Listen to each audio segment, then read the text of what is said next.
So my daughter is going bow hunting for the first time this week.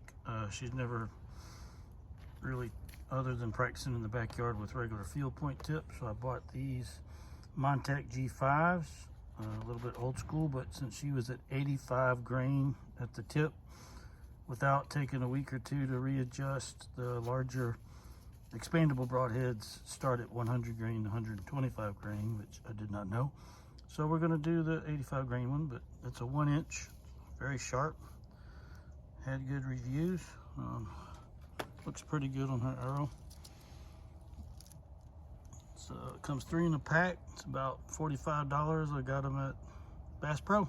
We'll let you know because she's going tomorrow afternoon.